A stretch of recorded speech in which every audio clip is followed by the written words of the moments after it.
কালো হবে, তারপরে সোপা বড় হবে, তারপর পুষ্টিকর হবে, ধান মর্দ হয়ে শীষ ভালো হবে। মানে ধানের বীজ লাগানোর পর কতদিন পর দিতে হবে? টিয়া আছে, লাল সার আছে, পটাশ আছে, তারপর জীব আছে, পায়রাগোল আছে, ম্যাগ আছে।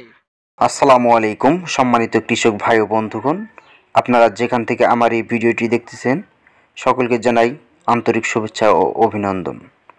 সম্মানিত কৃষক ভাইরা, বাংলাদেশ হলো কৃষি প্রধান দেশ। কৃষকরা ফসল ফলায় বলে আমরা সেই ফসল খেয়ে জীবন ধারণ করে বেঁচে থাকি। সম্মানিত কৃষক ভাই ও বন্ধুগণ, আধুনিক যুগে বিজ্ঞান যত উন্নত হচ্ছে, কৃষিকাজ তত মানুষদের সুবিধা হচ্ছে, কৃষিকাজে তত মানুষের পরিশ্রম কমে আসছে। সম্মানিত কৃষক ভাইরা, ভিডিওর স্ক্রিনের মধ্যে দেখতে পারতেছেন এক কৃষক ভাই তার ধান ক্ষেতের মধ্যে সার প্রয়োগ করছে।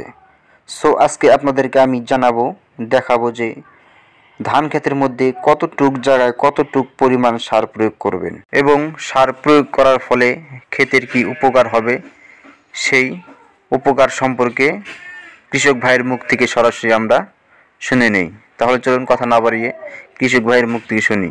কানাল ভাই, এগুলা কি কি সার? মাটি আছে, লাল সার আছে, পটাশ আছে, তারপর জীব আছে, পায়রাগোল আছে, ম্যাগ আছে। এগুলা কোন জায়গায় দেওয়া হবো? ধান খেতে দেওয়া হবে। এরই খেতে ধান খেতে দেওয়ার ধান খেতে দিলে কি উপকার হবো? কালো হবে, তারপরে সোপা বড় হবে, তারপর পুষ্টিকর হবে, ধান মর্দ হয়ে শীষ ভালো হবে, দানা ভালো হবে। এটা ধান গাছ লাগানোর পর, মানে ধানের বীজ লাগানোর পর কতদিন পর দিতে হবে? 7 দিন পরে। 7 দিন পর না? আবার এই 7 দিন পরে সার দেওয়ার পর আবার 1 মাস পরে 20 দিন পরে দিতে হবে, 21 দিন পরে। ও, তো এটা কি এই কতটুক পরিমাণ, মানে কতটুকু জায়গায় কতটুকু পরিমাণ সার দিতে হবে? মানে যত সার দিব তত ভালো, তা আবার পরিমাণ মতন দিতে হবে। 1 বিঘা জায়গায় 1 মন 42 কেজি সার ব্যবহার করলাম। কি কি সার? লাল সার কত কেজি করে?